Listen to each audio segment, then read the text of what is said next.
Hello बच्चों, welcome again to my channel. Class 10th के students को पता होगा कि हम प्री बोर्ड 2026 जो कि हमारा कंडक्ट हो चुका है उसके क्वेश्चन पेपर का सॉल्यूशन कर रहे हैं। और आज के वीडियो में उसी क्वेश्चन पेपर के सेक्शन सी का सॉल्यूशन हम करने जा रहे हैं। सेक्शन ए और बी का सॉल्यूशन मैं फर्स्ट वीडियो में अपलोड कर चुकी हूँ। तो सेक्शन सी में हम स्टार्ट करते हैं अपना सॉल्यूशन। 3-3 नंबर के ये हमारे क्वेश्चन आएंगे। इंटरनल चॉइस है, 6 क्वेश्चन हैं ये।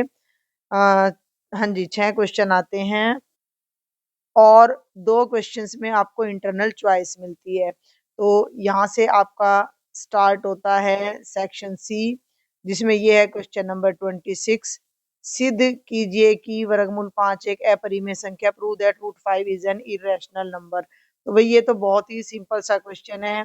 जब मैंने सैंपल पेपर कराए थे, मेरी बात को ध्यान से सुनना, जब मैंने बेसिक का जो सैंपल पेपर कह लो या प्रैक्टिस पेपर कह लो कराया था, तो उसमें भी ये सेम क्वेश्चन था। ठीक है, और स्टैंडर्ड वाले में भी था। तो इसको मैं थोड़ा जल्दी जल्दी करूंगी कि सिद्ध कीजिए कि वर्गमूल 5 एक अपरिमेय संख्या है। तो क्या लिखते हैं? माना वर्गमूल 5 अपरिमेय नहीं है। माना वर्गमूल 5 अपरिमेय संख्या नहीं है। अगर वो अपरिमेय नहीं है तो वो कैसी संख्या हो जाएगी? परिमेय। इंग्लिश में बताऊं तो if possible let root 5 is not an irrational number. और कोई नंबर अगर इरेशनल नहीं होता तो वो रैशनल होता है। और each and every rational number को हम पी बाई क्यू की फॉर्म में लिख सकते हैं, जहां क्यू की वैल्यू जीरो नहीं होनी चाहिए, क्योंकि अगर डिनोमिनेटर जीरो हो गया तो वो रैशनल नहीं रहेगा। और दूसरी कंडीशन, ये मिनिमम फॉर्म में होना चाहिए, यानी कि पी और क्यू सहअभाज्य होने चाहिए, यानी कि पी व क्यू को प्राइम होने चाहिए, उनका कॉमन फैक्टर 1 होना चाहिए। तो हम लिखेंगे पी व क्यू सहअभाज्य संख्याएं हैं। इसका सीधा सा मतलब है कि इनका जो कॉमन फैक्टर है पी और क्यू का, वो केवल एक है, यानी मैक्सिमम हम उसको कट कर चुके हैं। ये जो एक्सप्रेशन है ये मिनिमम फॉर्म में है। अब दोनों तरफ क्या कर दो? स्क्वेयर कर दो। तो ये तो 5 हो जाएगा और ये हो जाएगा P square by Q square. दोनों तरफ क्रॉस मल्टीप्लाई कर दो। तो 5 क्यू स्क्वेयर बराबर है पी स्क्वेयर। अब यहाँ ध्यान दो, पी स्क्वेयर लिखा जा रहा है 5 इंटू समथिंग। इसका मतलब पी स्क्वेयर 5 की टेबल में आ रहा है, इसका मतलब पी स्क्वेयर 5 से डिवाइड हो रहा है। ठीक है ना? तो हम लिख देंगे पी स्क्वेयर 5 से पूरा पूरा भाग होता है। अगर ये आप इक्वेशन डालना भूल जाते हो तो आप बाद में भी डाल सकते हो। वैसे मैं इसको इक्वेशन नंबर 2 डाल रही हूँ। अब कोई पी प्राइम नंबर है, देखो सह अभाज्य पूर्णांक संख्याएं हैं, मैंने संख्या की बजाय तुम यहाँ लिखो कि ये सह अभाज्य पूर्णांक है।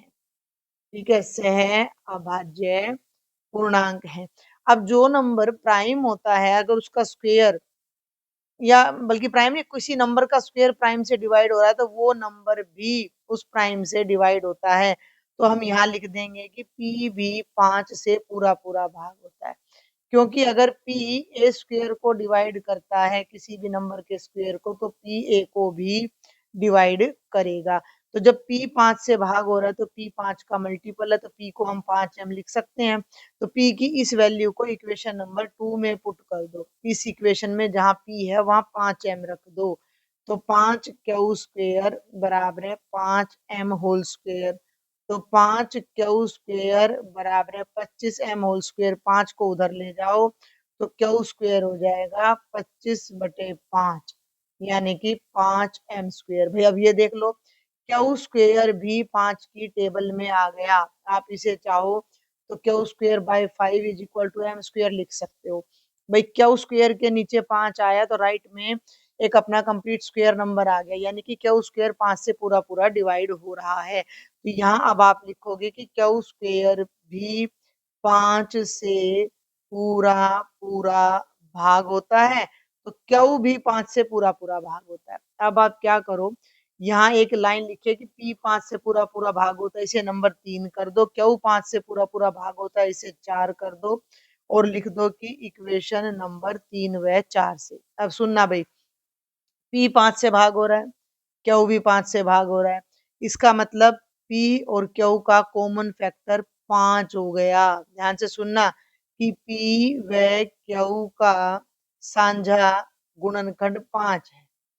पी व क्यू का साझा गुणनखंड 5 है, जबकि यहाँ हम इक्वेशन नंबर 1 में कह चुके हैं कि दोनों सह अभाज्य हैं पी और क्यू, यानी केवल 1 से डिवाइड हो रहे हैं, यानी कि हम अपनी ही बात को गलत कह रहे हैं। तो आप यहाँ लिखोगे जो कि समीकरण नंबर 1 का अपवाद है, जो कि समीकरण नंबर 1 का अपवाद है। क्योंकि समीकरण नंबर 1 में हमने क्या कहा है कि दोनों केवल 1 से डिवाइड हो रहे हैं। तो गड़बड़ कहाँ हुई? गड़बड़ यहाँ हुई कि शुरू में हमने ये मान लिया कि वो अपरिमेय नहीं है। तो अब हम यहाँ डायरेक्ट लिख देंगे कि इसलिए हमारी कल्पना गलत है। आवर अजम्पशन इज रोंग। हमारी कल्पना गलत है। अतः वर्गमूल 5 एक अपरिमेय संख्या ही है। अतः वर्गमूल 5 एक कैसी संख्या हो गई? अपरिमेय संख्या हो गई। ये हाँ 100% आता है इस टाइप का एक क्वेश्चन तो इस एक्सरसाइज में से, तो उसकी प्रिपरेशन आपने जरूर करनी है। बिल्कुल सिंपल सा था। अब चलते हैं क्वेश्चन नंबर 27 पर। द्विघात बहुपद एक्स स्क्वेयर माइनस 10x जमा 21 के शून्यक ज्ञात कीजिए और शून्यकों और गुणांकों के बीच संबंधों की पुष्टि कीजिए। Find the zeros of this polynomial and verify the relationship between zeros and the coefficient. सबसे पहले तो इस पॉलिनोमियल का आप कंपैरिजन करेंगे a x square plus b x plus c से। तो ए तो 1 आ गया क्योंकि एक्स स्क्वेयर का कोफिशिएंट 1 है। बी माइनस 10 आएगा और सी 21 आएगा। बी की वैल्यू माइनस 10 आएगी और सी की वैल्यू 21। ये तो आ गए कोफिशिएंट्स यानी कि गुणांक। अब इसके फैक्टर कर दो। अब इसके फैक्टर कर दो तो हमें बीच की टर्म को तोड़ना है, जिसको तोड़कर जैसे 10 है हमारे, हमें 10 के गुणनखंड करने हैं। ऐसे दो नंबर ढूंढने हैं जिन्हें जोड़ो या घटाओ तो 10 आए और 21। साफ है बिल्कुल। 7 3 जा 21, 7 3 21 और 7 में 3 जोड़ोगे तो 10। ये हो जाएगा x square minus 7x minus 3x जमा 21 और x कॉमन, x माइनस 7, 3 इन दोनों में 3 कॉमन, फिर से x माइनस 7। तो x माइनस 7 बाहर ले लो और ये हो जाएगा x माइनस 3। अब ये तो हमने इसके गुणनखंड किए हैं और अब शून्यक ज्ञात करना है। तो शून्यक to find zeros, English medium वालों में कुछ ज्यादा चेंज नहीं है भाई। अभी तक तो हमने कोई लैंग्वेज यूज ही नहीं की है। यहाँ तक तो कोई लैंग्वेज यूज नहीं की, यही तो कर रहे हैं। तो यहाँ आप लिख देना 4 जीरोज, यानी जीरोज निकालने के लिए इन दोनों की प्रोडक्ट को आप जीरो के बराबर रख दो। x माइनस 7 जीरो आएगा और x माइनस 3 जीरो आएगा। तो x की वैल्यू 7 आएगी या x की वैल्यू 3 आएगी। एक को हम अल्फा मान लेते हैं और एक को हम बीटा। तो ये आ गए हमारे शून्यक। ठीक है, सबको पता है ये these are known as zeros और ये आ गए हमारे गुणांक। ठीक है, पहला पार्ट था कि शून्यक ज्ञात करो, जो कि यहाँ ज्ञात हो गए हैं। अब शून्यकों और गुणांकों में संबंधों की हमने जांच करनी है। तो जांच में क्या होता है, दो चीजें हम चेक करते थे। अल्फा प्लस बीटा की वैल्यू इक्वल होनी चाहिए माइनस बी बाय ए के और alpha beta C by A के। ए बी सी आपके सामने 1 माइनस 10 और 21। आप यहाँ भी देख सकते हो, मैं यहाँ लिख देती हूँ। ए की वैल्यू 1 है, बी की वैल्यू माइनस 10 है और सी की वैल्यू 21 है। अब यहाँ चेक करो, अल्फा की जगह 7, बीटा की जगह -3, राइट में माइनस बी बाय ए। तो बी की जगह रख दीजिए -10 और ए की जगह 1। ठीक है, ये यहाँ पर -3 नहीं है, ये मैंने माइनस उधर ध्यान चला गया मेरा। तो यहाँ 3 है, ये तो हो गया 10 और ये भी हो गया 10, आ गए इक्वल, आ गए। और यहाँ अल्फा की जगह रखो 7, बीटा की जगह 3, सी की जगह ये रहा 21/1, 21 इज इक्वल टू 21, ये भी बराबर आ गए। हेंस वेरीफाइड, इति सिद्धम, या इनके संबंधों की पुष्टि हो गई। तो इति सिद्धम लिख देना या हेंस वेरीफाइड भी लिख सकते हो इंग्लिश में, कि भाई प्रूव हो गया कि जो चीज हमने प्रूव करनी थी वो ठीक है। चलें आगे। ये बिल्कुल सिंपल सा क्वेश्चन था, पेपर ही बहुत सिंपल है। अब आ जाओ क्वेश्चन नंबर 28 पर।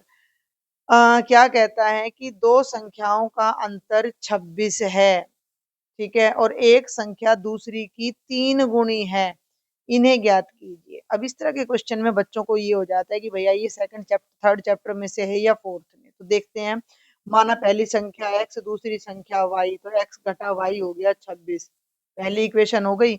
अब एक संख्या दूसरी की 3 गुणी है अकॉर्डिंग टू क्वेश्चन, यहाँ भी ले लो। तो मान लिया जो x है वो y का 3 गुना है, हमने मान लिया, तो ये दूसरा समीकरण बन गया।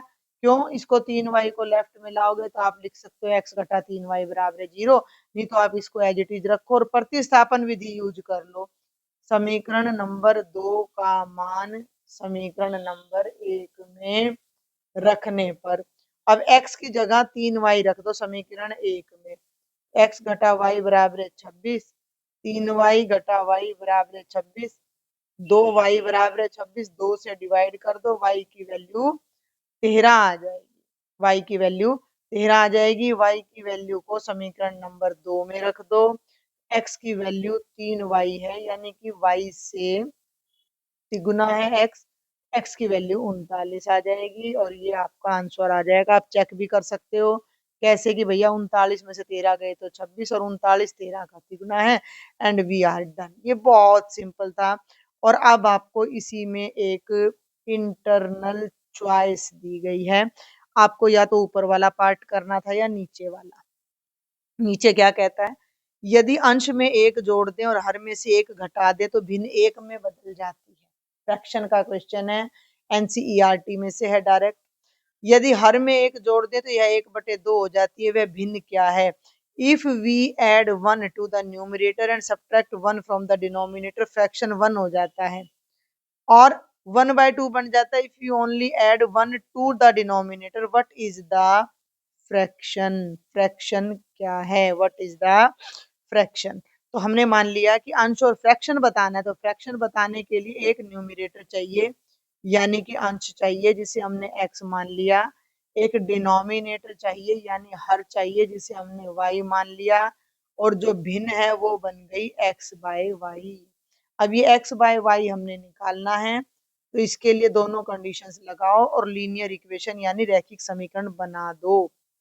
यदि अंश में एक जोड़ दें और हर में से एक घटा दें, यानी x में एक जोड़ दें और y में से एक घटा दें तो भिन्न एक में बदल जाती, तो हमारा उत्तर एक आएगा। एक का मतलब 1/1 आएगा, आर पार गुणा कर दो, 1 से करोगे तो x प्लस 1, इसको भी 1 से करोगे तो y माइनस 1, y को लेफ्ट में ले आओ -1 और इस 1 को राइट में ले जाओ, ठीक है, तो -1 तो ये हो गया x minus Y is equal to -2, जो कि हो गई इक्वेशन नंबर 1। अब दूसरी कंडीशन पे आ जाओ, हर में एक जोड़ दें, हर में, अब एक बात ध्यान देना, इसने केवल डिनोमिनेटर में जोड़ा, न्यूमरेटर को तो छेड़ा ही नहीं है और फ्रैक्शन 1/2 हो गया। तो अब ये ध्यान देना है कि न्यूमरेटर तो एज इट इज, डिनोमिनेटर में एक जोड़ दें तो उत्तर 1/2 आ गया।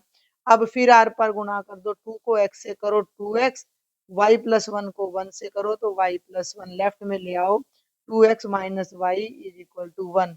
ये हो गई इक्वेशन नंबर 2। एलिमिनेशन मेथड से दोनों को सॉल्व कर दो। x minus Y is equal to -2, 2x minus Y is equal to 1। ये मैं इसी पेपर के सॉल्यूशन में एक वीडियो में बता चुकी हूँ पहले, फर्स्ट वीडियो में, कि जब एलिमिनेशन से करना हो तो दोनों में से किसी एक के कोफिशिएंट को सेम करना है। अब यहाँ 1 है और यहाँ 2 है, छोड़ दो, यहाँ भी 1 है और यहाँ भी, ये दोनों सेम है। अब अगर इन्हें ऐड तो करोगे तो ये 2y हो जाएगा, कटेगा नहीं, तो काटने के लिए इन्हें हम आपस में घटाएंगे, हम इन्हें आपस में सब्ट्रैक्ट कर देंगे घटाने पर। जब हम घटाएंगे तो ये माइनस का, ये प्लस का और ये माइनस का हो गया, इसको काट दो, कट गया। अब x में से 2x करो, -x बराबर है -3, माइनस से माइनस कट गया, x की वैल्यू 3 आ गई, यानी न्यूमरेटर 3 आ गया। अब y की वैल्यू निकालनी है तो कोई एक इक्वेशन आप यूज कर लो, तो y की वैल्यू, x की वैल्यू को इक्वेशन नंबर 2 में रख दो। इक्वेशन नंबर 2 में रखेंगे तो 2 into 3 minus Y is equal to 1, 6 minus Y is equal to 1। Minus Y बराबर है 6 को राइट साइड में ले जाओ, 1 घटा -6, माइनस वाई बराबर है -5, माइनस से माइनस कट गया, वाई की वैल्यू 5 आ गई। अब आपने केवल x और y नहीं निकालना, आपने क्या बताना है, आपने भिन्न बताना है। तो बेटा जी भिन्न कैसे बनती है, भिन्न होता है x बटा वाई यानी कि 3/5, ये आपका आंसर आ जाएगा। आप इसे वेरीफाई करके भी देख सकते हो। कैसे? ये कह रहा है कि अंश में एक जोड़ दो और हर में से एक घटा दो, तो 3/5 है, ऊपर एक जोड़ दो और नीचे एक घटा दो तो 4/4, एक आ गया, हो गया वेरीफाई। 3 को ऐसे का ऐसा रहने दो और 5 में एक जोड़ दो तो 3/6 आ गया, 1/2। तो ये हमारा वेरीफाई हो गया। तो आप जल्दी से करके देख सकते हो। अब हम चलते हैं नेक्स्ट क्वेश्चन पर। अब सॉल्व करते हैं बेटा क्वेश्चन नंबर 29। सिद्ध कीजिए कि बाह्य बिंदु से वृत्त पर खींची गई स्पर्श रेखाओं की लंबाइयां बराबर होती हैं। Prove that the length of tangents drawn from an external point to a circle are equal.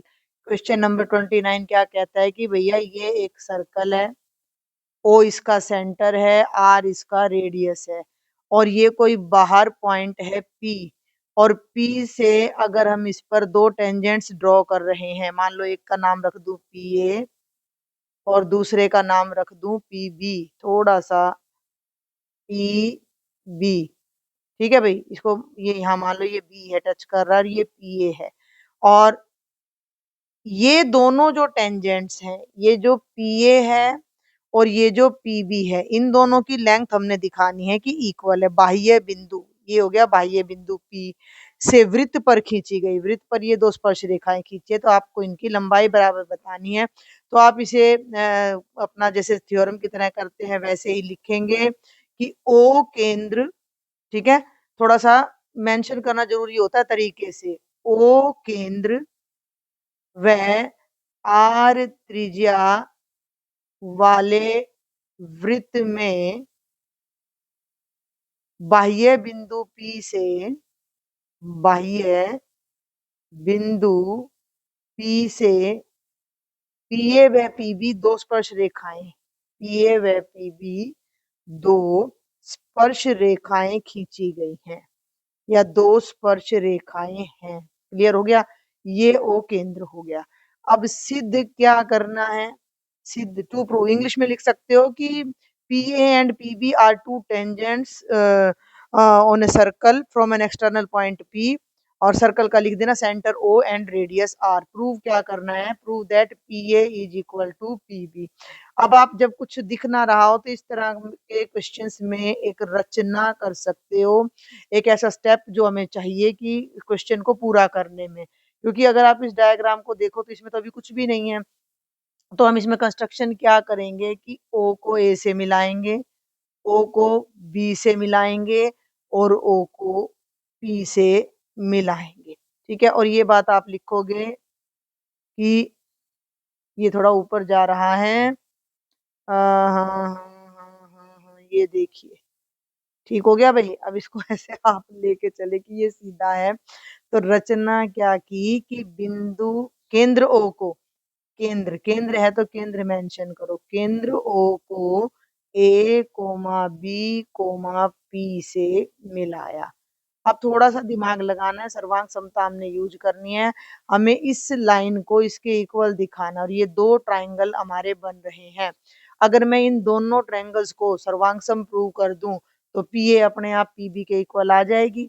ठीक है, अब एक बात और ध्यान कर लेना कि जो स्पर्श रेखा होती है, जो स्पर्श रेखा होती है उसके टच पॉइंट से, उसके स्पर्श बिंदु से जो त्रिज्या जाती है वो उस पर लंब होती है। तो आपका जो ये एंगल ए पे है ये भी 90 का है और बी पे भी 90 का, ये बात भी आप मेंशन करोगे। तो प्रमाण लिख दीजिए, त्रिभुज ओ ए पी व त्रिभुज ओ बी पी में, ठीक है, ओ ए पी ये वाला हो गया, ओ बी पी ये वाला, इनमें क्या क्या बराबर है? देखो ओ पी लाइन दोनों में साझी है, ओ ए और ओ बी दोनों एक ही वृत्त की त्रिज्या है तो दोनों बराबर हैं, और ये दोनों कोण 90-90 डिग्री के हो गए, अभी मैंने आपको बताया है। तो लिख दो कि भैया ओपी तो ओपी के बराबर है, क्यों है? Common side of the of both triangles, दोनों त्रिभुजों की सांझी भुजाएं हैं। इसके बाद देखो कि ओ ए की लंबाई ओ बी के बराबर है, क्योंकि दोनों एक ही वृत्त की त्रिज्या है। और कोण OAP और कोण OBP, angle OAP and angle OBP both are 90 degree. ये लिख देना कि स्पर्श बिंदु से खींची गई त्रिज्या स्पर्श रेखा पर लंब होती है। स्पर्श बिंदु से खींची गई त्रिज्या क्या होती है? स्पर्श रेखा पर लंब होती है। The radius from point of contact to the tangent is at the right angle. तो ये सिंपल हो गया। अब हमारा ये नियम कौन सा लगा? एक 90 का एंगल, एक हाइपोटेन्यूज और एक साइड। तो बस हो गया अपना क्वेश्चन। क्या लिखोगे? इसलिए RHS सर्वांग समता नियम से, from the RHS rule of congruency of triangles, जो दोनों ट्राइंगल्स हैं वो सर्वांगसम यानी कॉन्ग्रुएंट हो जाएंगे। और जब दो ट्रायंगल कॉन्ग्रुएंट होते हैं तो उनकी सभी कोरस्पोंडिंग साइड्स इक्वल होती हैं। इसे बोलते हैं CPCT, corresponding parts of congruent triangles are equal. और ये हमारा प्रूव हो जाता है, हेंस प्रूव्ड या इति सिद्धम। आगे चलते हैं। अब देखते हैं भाई नेक्स्ट क्वेश्चन, बहुत आसान है। Question number 30, prove this result. थोड़ा मैं इसको जूम करूं तो ये लेफ्ट साइड ले लेते हैं direct. cos A by 1 plus sine A plus 1 plus sine A by cos A, इसको प्रूव करना है टू सीकेंट ए के इक्वल। एलसीएम ले लो, एलसीएम ले लो तो ये हो गया 1 plus sine A multiplied by cos a. जब हम इन दोनों को इससे डिवाइड करेंगे तो 1 प्लस साइन ए से 1 प्लस साइन ए कट जाएगा और कोस ए और कोस ए की मल्टीप्लाई आ जाएगी कोस स्क्वेयर ए प्लस। जब हम इन दोनों को इससे डिवाइड करेंगे तो cos a से cos a कट जाएगा और 1 प्लस साइन ए को 1 प्लस साइन ए से करोगे तो बच्चे ये आ जाएगा 1 प्लस साइन ए का होल स्क्वेयर। अब न्यूमरेटर को सॉल्व कर लीजिए, cos स्क्वेयर a प्लस इस टर्म को a square plus b square plus 2ab से सॉल्व करोगे, 1 का स्क्वेयर प्लस साइन का स्क्वेयर प्लस 2 साइन a हो गया, divided by 1 plus sine A multiplied by cos a. अब ध्यान देना भाई, cos square theta plus sine square theta 1 होता है, तो मैं डायरेक्ट इन दोनों को मिला के 1 कर रही हूँ। एक 1 ये पहले से है प्लस 1 और plus 2 sine a divided by 1 plus sine A multiplied by cos a. ठीक है भाई, और यहाँ आप रीजन लिख देना कि because sine square A plus cos square A is equal to 1। हो गया 1 प्लस 1 हो गया 2 प्लस 2 साइन ए, समझ गए ना?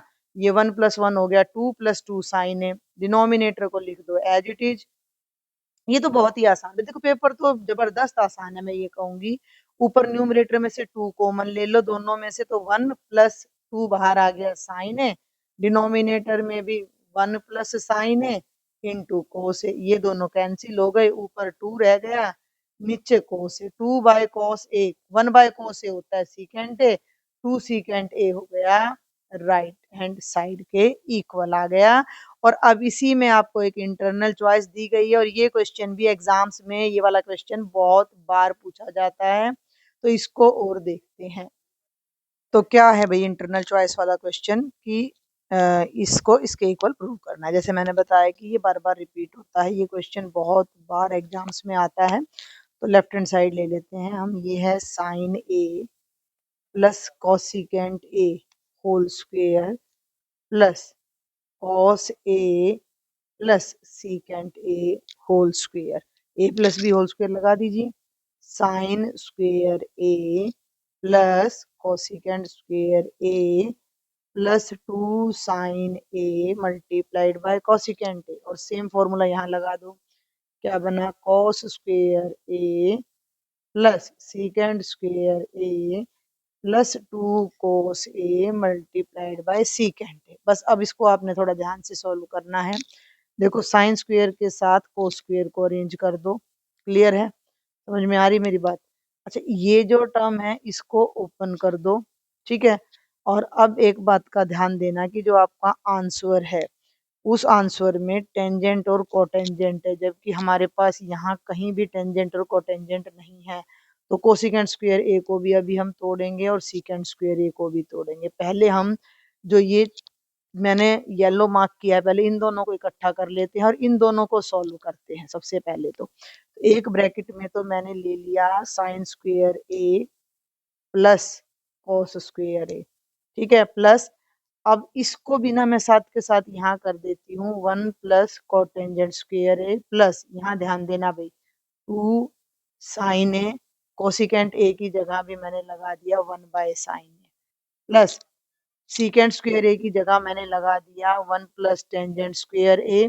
ये जो कोस स्क्वायर था उसको पीछे ले जा चुकी हूँ मैं, और अब इसको देखो तो 2 कोस ए और सीकेंट ए की जगह 1 बाय कॉस ए। आप इन सब आइडेंटिटीज को मेंशन कर सकते हो कि भैया क्योंकि कोसिकेंट स्क्वायर ए हमारा क्या होता है 1 प्लस कोटेंजेंट स्क्वायर ए, सीकेंट स्क्वायर ए हमारा क्या होता है 1 प्लस टेंजेंट स्क्वायर ए, और कोसिकेंट ए हमारा होता है 1 बाय साइन ए, और सीकेंट ए हमारा होता है 1 बाय कॉस ए। क्लियर हो गया। अब इसको यूज करेंगे कि sign square A plus cos square ए क्या होता है, ये तो हो गया 1 प्लस, इसको एज इट इज लिख दो 1 प्लस कोटेंजेंट स्क्वायर ए, यहाँ आ जाओ तो साइन ए से साइन ए कट जाएगा और 2 रह जाएगा, साइन ए से साइन ए कट गया 2 आ गया, इसको एज इट इज लिख दो 1 प्लस टेंजेंट स्क्वायर ए, और कॉस ए से कॉस ए कट गया 2। जो आइडेंटिटी यूज की थी उसको और मेंशन कर दो कि भैया sine square A plus cos square A is equal to 1। हो गया। अब कॉन्स्टेंट्स को ऐड कर लो, 1 और 1 2 और 2 4 प्लस 5 प्लस 2 7, और प्लस को tangent square A plus tangent square A, तो 7 plus tangent square A plus cotangent square A, and this is our right hand side. ये मोस्ट रिपीटेड, मैं चाहूंगी कि आप इसको इम्पोर्टेंट मार्क कर लो, क्योंकि ये वाला बहुत बार एग्जाम्स में आता रहता है, किसी ना किसी सेट में आ ही जाता है। और अब जल्दी से इस सेक्शन सी का हम देखेंगे लास्ट क्वेश्चन, जो कि प्रोबेबिलिटी से है, तो बहुत ही सिंपल होते हैं।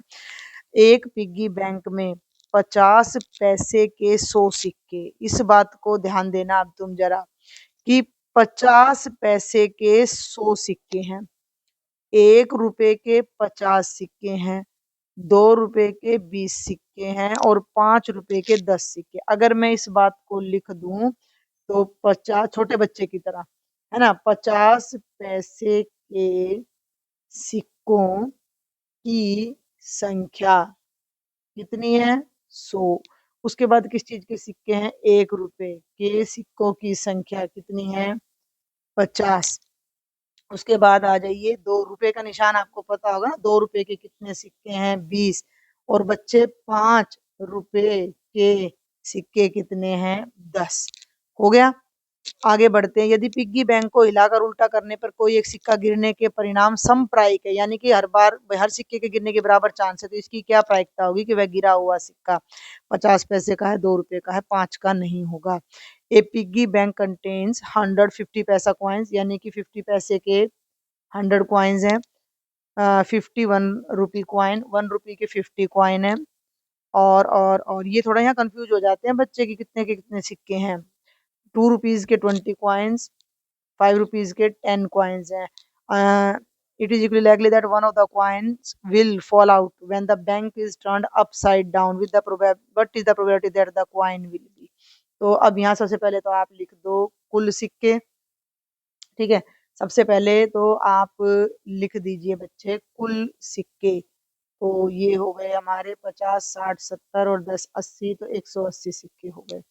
अब पहला भाग ये कहता है कि जो सिक्का हम निकालेंगे वो 50 पैसे का होगा, तो आप उसे या तो लिख दो 50 पैसे के सिक्के की प्रायिकता, नहीं तो लिख दो पी 50 पैसे का सिक्का, यानी कि जो सिक्का गिरेगा उसका 50 पैसे का होने की क्या प्रायिकता है, तो 50 पैसे के, इसको थोड़ा छोटा कर लेते हैं और लेफ्ट में कर लेते हैं, 1 मिनट भाई, ये थोड़ा सा इधर कर दिया मैंने, इसको यहाँ करो, ठीक है। अब आ जाओ 50 पैसे के सिक्कों की संख्या बटे कुल सिक्के, ठीक है।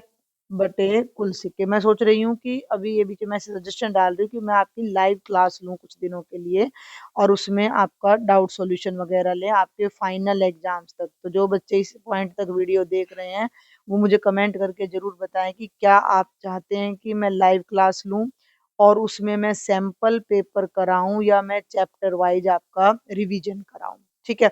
तो चलो अब आ जाओ वापस क्वेश्चन पे। 50 पैसे के कितने सिक्के हैं भैया? 100 और कुल है 180। जीरो से जीरो, 2 5 10, 2 निम 18, 5/9 आ गया।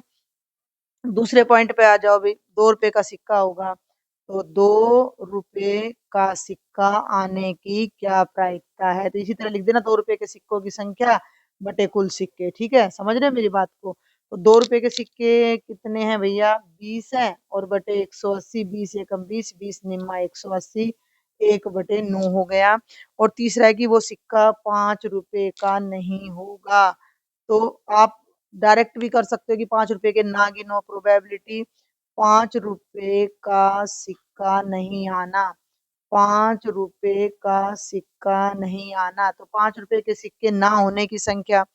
अब 5 रुपए के सिक्के कितने हैं?